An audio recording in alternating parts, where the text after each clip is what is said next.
Olá galera, meu nome é Joãozinho Souza e ter a honra de bater um papo agora com um grande amigo, um sanfoneiro da pesada, bicho, um cara que eu respeito demais, bicho, Éder.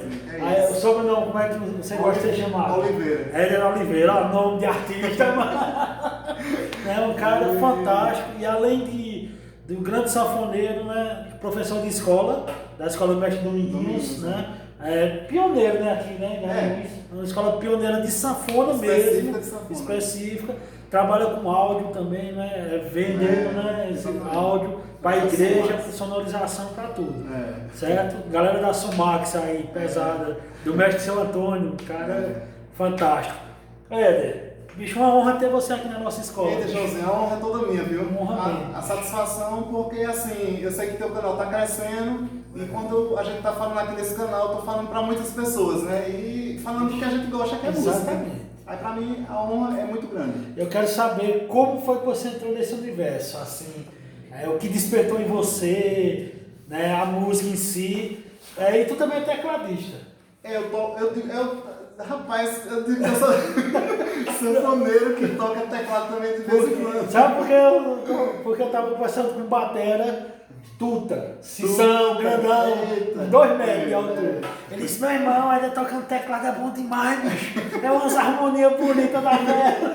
Tu tem uma figura. Bicho. Aí eu digo, tá vendo aí? Conta um pouquinho da sua história pra gente saber. O teclado foi uma época de hobby, né? Assim, eu comecei a tocar teclado para entrar na igreja católica.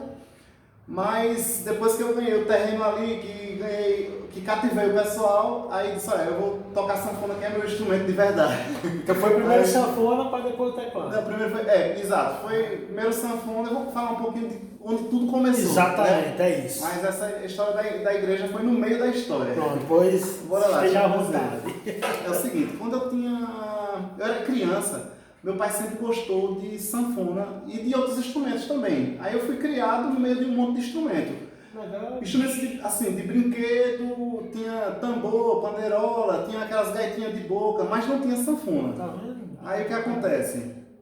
O tempo foi passando e quando eu completei quando eu tinha 14 anos, meu pai comprou a primeira sanfona, uma sanfona verdinha. Lembro bem dessa sanfona. E aí o que acontece? Eu comecei a pegar a sanfona porque na minha casa tinha, como eu disse, tinha muitos instrumentos, tinha um teclado de brinquedo. E eu aprendi alguns acordes nesse tecladinho através de uma revistinha, dessas revistinhas de banca de revista. Porque até então, na época, informação zero. Não tá vendo aí, galera? É uma coisa que eu gosto de frisar, sabe? Que aí, às vezes, a gente só olha o resultado. E esquece a trajetória, né? Exatamente. A gente, às vezes, os caras veem a gente tocando direito, tocando bem. Não é fácil, eu vou entrar daqui a um mês eu tô tocando assim. Tá, não. Lá de trás, ó, com instrumento de brinquedo. O teclado de brinquedo descobrindo os acordes. Descobrindo os acordes, porque naquela época não tinha acesso a nada. O que a gente tinha era revista e banca de revista só. Porque na televisão a gente tinha na época videocassete, mas era muito difícil de achar uma videoaula, não existia videoaula naquela época. E aí o que acontece? Através dessa revistinha, eu disse, eita, existe Dó maior, existe Ré maior, existe... E aí comecei a me encantar por aquilo e fazendo de maneira empírica. Entendi.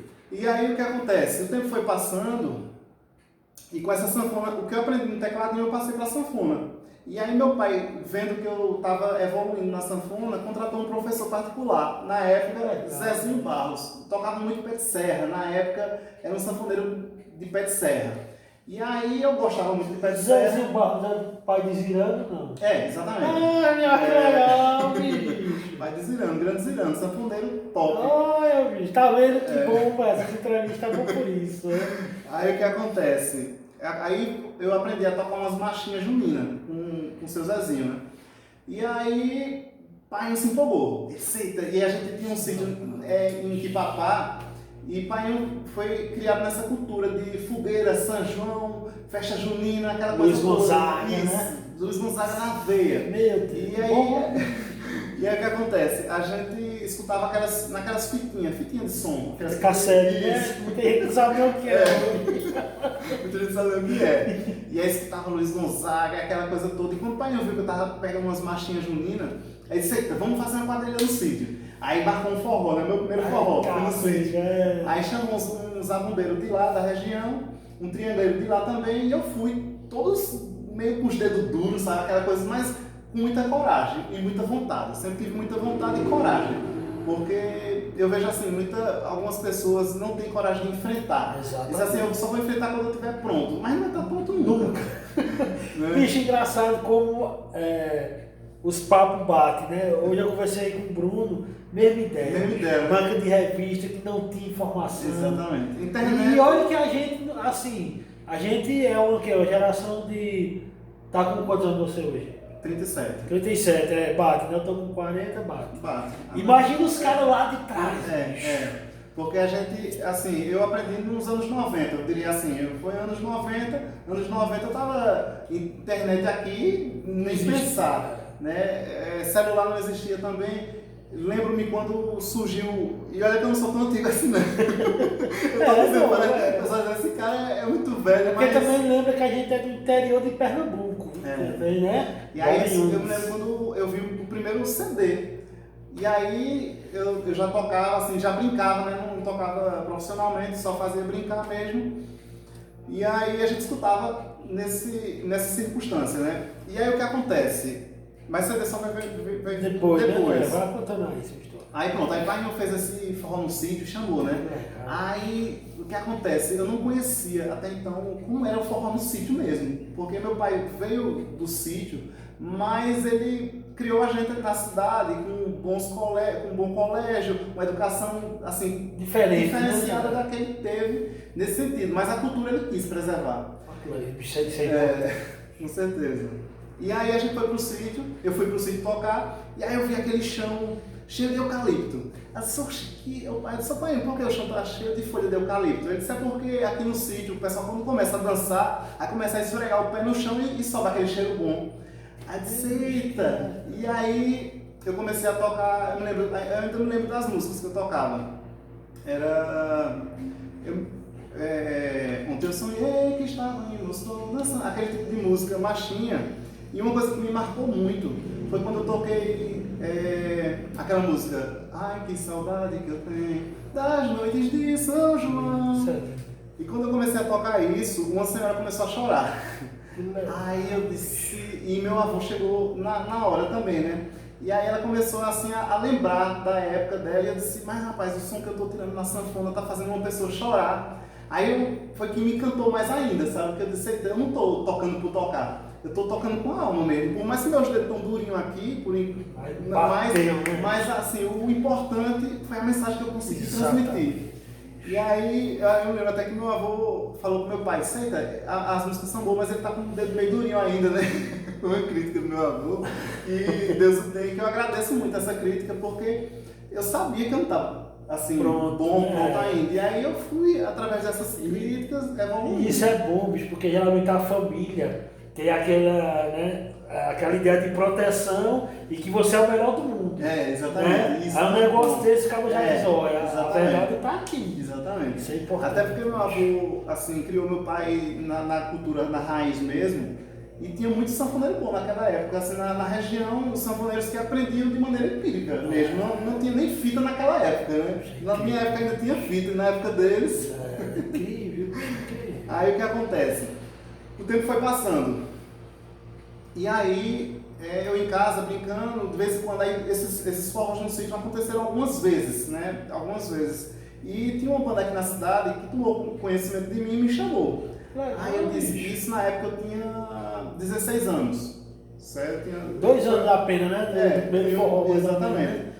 Eu tinha 16 anos, aí fui para uma banda daqui da cidade que tocava forró estilizado. E eu gostava muito, Magníficos, Machos com Leite, era o que estava no auge na época, e eu me empolgava, e para aceitar o pedido na banda, né, eu perguntei a Painho, eu disse, Painho, eu posso entrar na banda de forró, tá, porque estão me chamando?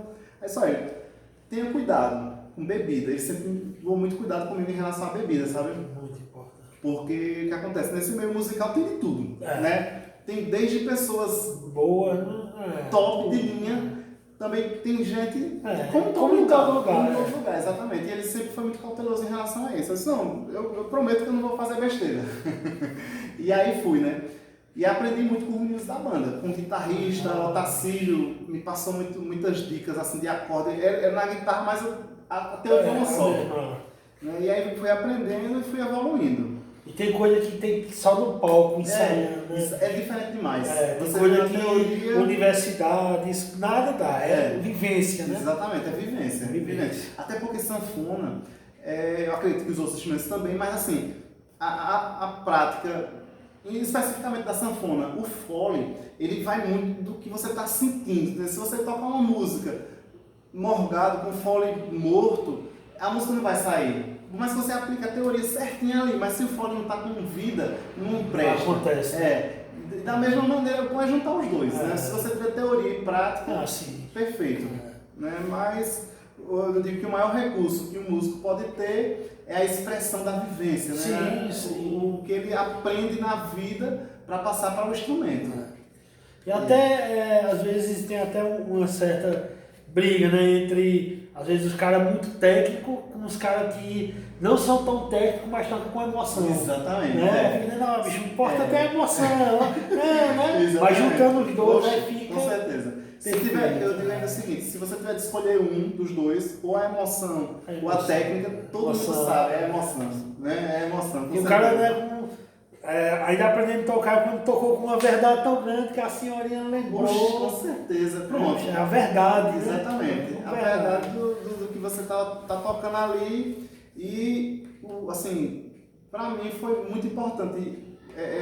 Foi ali que você decidiu. Exatamente. Foi ali que eu decidi. Porque gostava muito de música, sempre gostei, fui criado nesse berço musical. Mas quando eu vi aquela senhorinha chorando, pra mim foi um aviso. Mas, rapaz, eu tô no caminho certo. E a história dessa sanfoninha aí, Aí pronto. Esse aqui a gente chama aqui no Nordeste de pé de bode. Essa sanfona era do meu pai. Meu pai já é falecido, mas ele me educou muito nessa cultura. E essa sanfona aqui, eu não toco, peguei ela aqui só pra mostrar, porque é um instrumento complexo. Cada botãozinho desse, quando eu puxo o fole é um som, quando eu volto é outra nota, certo? E aí o que acontece? É feito aquelas gaitas de boca, que você sopra um som, quando volta é outro. E ele tocava isso, só que ele aprendeu a tocar essa sanfona já é idoso. Quando ele incentivou a música pra mim, ele não tocava ainda essa sanfona. E aí depois, quando eu já estava tocando sanfona, já estava bem prático, aí foi que ele decidiu comprar essa sanfona e aprendeu. Foi interessante que ele aprendeu. Ou seja, né, o que é que eu vejo aí? Ele gostava muito de música, ele tinha praticamente um sonho de ser músico, mas não teve a oportunidade. Foi, exatamente. E o sonho dele se concretizou em você. Exatamente. E aí quando ele pôde, ele comprou essa sanfona e tocava as músicas de Luiz Gonzaga todas. A gente sempre foi muito fã de Luiz Gonzaga. Ele era fã de Luiz Gonzaga e passou isso pra mim. E aí eu tenho assim, Luiz Gonzaga, Sivuca e Dominguinhos e Oswaldinho como assim, referências pra mim. O alicerce, né, bicho? Aí continuando. Eu tocava em banda de forró, certo? Forró estilizado. E aí o tempo foi passando, de repente eu, assim, vi que já não era mais a hora de continuar, certo? Eu, assim, já tava, eu devia ter o quê? 20 e poucos anos. Disse, rapaz, eu não quero mais não. Porque, assim, viajava muito na noite, tocando aquela coisa toda, e eu queria, assim, uma vida menos de viajar à noite. Eu não curtia muito não. Assim, eu vou partir para outro lado. E aí foi onde eu soube que Reginaldo, seu Reginaldo, sanfoneiro grande sanfoneiro de música clássica aqui da nossa cidade, ele começou a dar aula. E aí eu disse, eita, é a hora que eu vou partir para o lado da música erudita. E Reginaldo, ele estudou com Dante. Dante D'Alonso foi um professor de São Paulo que ensinou Oswaldinho, grandes artistas estudaram com Dante D'Alonso, inclusive meu professor, né, Reginaldo. E aí o que acontece? Fui lá ter aula com ele e me encantei. me encantei assim, de um jeito que eu tava viciado em escutar músicas populares de outros países, músicas eruditas, e comecei a estudar bastante nessa época. Foi aí onde eu evoluí musicalmente, certo? No caso era outro instrumento, a sanfona, mas de outra maneira de tocar. Exatamente, outra maneira de tocar. E aí, assim, como eu fazia faculdade na época, eu sou formado em biologia, nada a ver com música, mas ao mesmo tempo tudo a ver, né? Porque tudo tá ligado. Tudo tá ligado. E aí, Tudo é vida, né? Exatamente, tudo é vida. E aí o que acontece? Eu comecei a me dedicar bastante na música. Na noite era na faculdade e sobrava muito tempo porque eu não trabalhava, não tinha filho, nem mulher. Então a dedicação era só para sanfona e para faculdade, só essas duas coisas. Estudava 5 horas todo dia de sanfona nessa época. Me trancava num banheiro lá de casa porque a sanfona é um instrumento que faz barulho. É um instrumento acústico, né, que tem um som alto. Então, deixa eu botar aqui a sanfona. E aí o que acontece? Me trancava no banheiro na parte da manhã, parava para almoçar e voltava a estudar. Aí na conta em média 5 horas. Tinha dia de eu estudar mais do que 5 horas. Mas estudava muito esse estilo de música. Tinha um disco de Sivuca, que eu sou encantado por esse disco. É um disco chamado Enfim Solo. Na época já tinha CD, nessa época já. E aí, eu não sei como eu não furei esse CD, de tanto que eu escutei. E o pessoal lá de casa, mas rapaz, se dedica em outra coisa também. É só música, que eu realmente gostava muito, gosto de música demais, né? Vive de música. Exatamente. E aí escutava muito, sabia de todos os detalhes desse disco. E uma música especial que é Subindo ao Céu. E escutava bastante e pegava, todo dia eu treinava essa mesma música. Quando eu estava pegando ela, foi assim, a música que abriu o leque. Assim. Exato, abriu o horizonte para mim evoluir, certo? E através dessa música eu comecei a pegar outras. Dejão Cavaleiro, músicas que assim, até então ninguém via, só via seu Reginaldo tocar. E seu Reginaldo, uma pessoa iluminada, que ele sempre passava tudo. Não tinha nada, não escondia nada. Ele fazia. E interessante que ele me via tão dedicado que parece que era um combustível. Ele passava para mim e eu correspondia. Passava para mim e eu correspondia. Passava para mim e eu correspondia. É tanto que assim, teve épocas da gente fazer apresentações juntos. Agora assim, eu como aluno, não assim no mesmo nível, né? Naquela época eu estava aprendendo ainda, mas eu como aluno ele me apresentava e eu ia com maior orgulho. Percebia, assim, modéstia à parte, mas eu percebia que o pessoal ficava assim, admirado, porque assim, tinha técnica, porque eu estudava para isso, né? Não caiu assim, então é justo, né? E a música que o pessoal até então era estranha, porque o pessoal só conhecia Pé de Serra na época. E aí, pronto, comecei a aprender esse estilo de música. E logo após, aí fui amadurecendo e conheci minha esposa, veio o casamento, filhos. E aí a gente resolveu botar a loja. A loja veio antes da escola? Antes da escola, exatamente. Legal, tá vendo? Aí montamos uma loja de instrumentos musicais que ainda hoje está na ativa, essa loja. A gente vende instrumentos musicais, equipamentos de som. E assim, era uma coisa que é uma coisa que eu gosto muito, ainda está no meio, né? Tá tudo na música, tudo na música. E aí, o tempo foi passando e o pessoal, seu Reginaldo veio a falecer e até então não tinha pretensão de dar aula, porque o professor daqui era ele. Era ele, E aí eu não tinha essa ambição de dar aula, porque na minha cabeça o professor é ele. Entendi. E aí ele faleceu e o tempo foi passando, né? E o pessoal disse assim, mas rapaz, não tem aqui quem dê aula para esse estilo de música, né? Porque o pessoal assim, tinha para forró, essas coisas, mas para esse estilo de música não tinha. Legal. E aí eu disse, rapaz, não, aí comecei a negar, né? Depois eu vi que o pessoal tava procurando, disse, eu acho que eu vou dar aula. Vou experimentar, né? Aí já tá quanto tempo? Exatamente, já. A escola? 10 anos. 10 anos. 10 anos. Começou em 11 anos, aliás. 11 anos. Até o mestre Dominguinhos conheceu a escola. Foi, exatamente. Conta essa história que é importante. Aí pronto, pessoal, aí a escola surgiu, desse pessoal começou a me procurar, comecei com 4 alunos, certo? E aí desses 4 alunos a gente foi evoluindo, o pessoal foi tomando conhecimento e hoje tem um número bem maior, graças a Deus. Graças a Deus. E é tanto que assim, tem época que eu não tenho vaga, o pessoal me procura e diz, tá cheio, Eu tô. não tem vaga, certo? Mas, assim, a minha intenção de dar aula na época foi realmente para passar esse legado que eu não queria deixar morrer, certo? Não foi nem, assim, a ambição financeira. Foi realmente foi um amor. Eu acho que foi por isso que deu certo. Mas é isso que eu ia dizer, bicho. Às vezes eu vejo assim, bicho, que o dinheiro é a consequência. Exatamente. Quem coloca o dinheiro acima de tudo não tem vida longa. Né? Exatamente. Não dá Pode certo. ser que um tempo depois.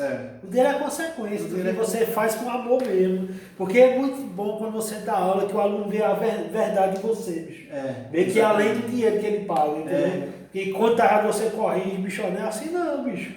Se eu for, não, mas se eu perder o aluno, não tem nada não, mas eu quero que ele saia aqui tocando. Eu não tô aqui para enrolar ele, né? Exatamente. Isso é importante. E é tão satisfatório, Joãozinho, você que dá aula sabe disso. Quando a gente passa um assunto para o aluno, que a gente vê ele evoluindo, né? Eu tenho alunos que, assim, hoje eu digo que já estão prontos. E aí eu digo assim, vai estudar agora harmonia com o Joãozinho. Eu boto para ele, porque chega num patamar que eu disse, já passei tudo agora. O que eu posso passar agora é música. E se você quiser ver harmonia, veja com o Joãozinho. É bom que a gente trabalhe nessa parceria, né? Exatamente. Não tem concorrência. Exatamente. Aqui é amizade. Com certeza. Porque às vezes os músicos são muito desunidos e não podem. Não pode. Quanto mais unido todo mundo cresce. Maior é a força. Não é, bicho. É tão simples. É tão simples. Não é. Mas tá bom. Aí fala do Mestre Dominguinhos. Aí pronto. No ano de 2000, a gente abriu a escola em 2009. E aí, esses 4 primeiros alunos já estavam evoluídos e eu vi uma apresentação do Quinteto Peste, que é um quinteto de acordeões belíssimo. Eu disse, rapaz, eu quero fazer um negócio desse aqui em Garanhuns. Agora assim, no nosso estilo, sabe? Porque eles tocam outros estilos, mas eu queria tocar forró, dominguinhos, tocar uma coisa assim, asa branca, de uma maneira diferente, um negócio nosso. Com as 4 sanfonas, no caso, não era o quinteto, porque eu não pegava a sanfona, eu ficava regendo eles.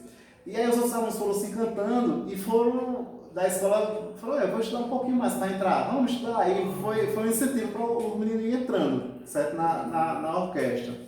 E aí, assim, hoje tem 16 alunos a orquestra. Oh, que legal. Não a escola, a orquestra. A escola é bem mais. Só a orquestra tem 16 alunos. Aí o que acontece? Em 2012, no início de 2012, eu consegui o telefone de Dominguinhos através de um colega. Aí disse, tá, eu com o telefone de Dominguinhos aqui, o que é que eu vou fazer? E a coragem de ligar, né?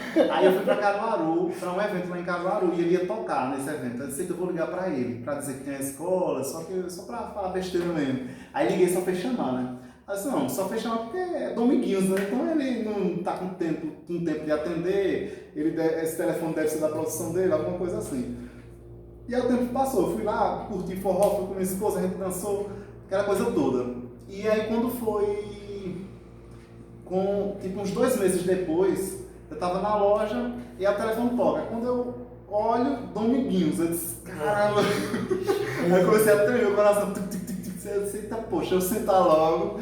Aí sentei, aí eu, mestre Dominguinhos, gaguejando, mestre Dominguinhos. Aí ele, alô, quem é? Aí pronto, aí eu expliquei, né? Falei meu nome, falei que era professor, expliquei da orquestra, expliquei da escola, que tinha crianças, porque aqui era a terra natal dele. Sim. Né?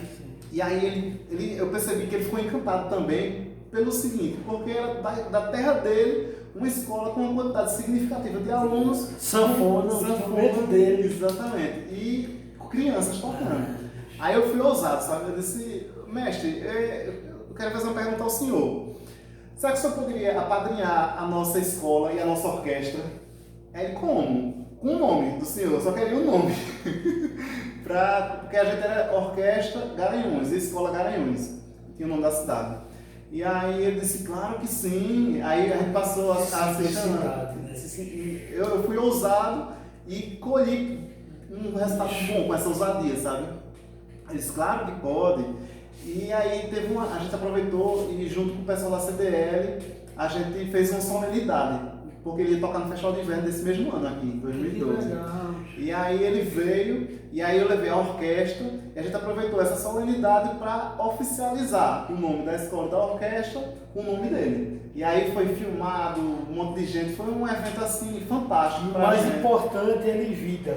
Exatamente, com certeza. Porque outro erro que a gente tem É de homenagear o povo quando morre.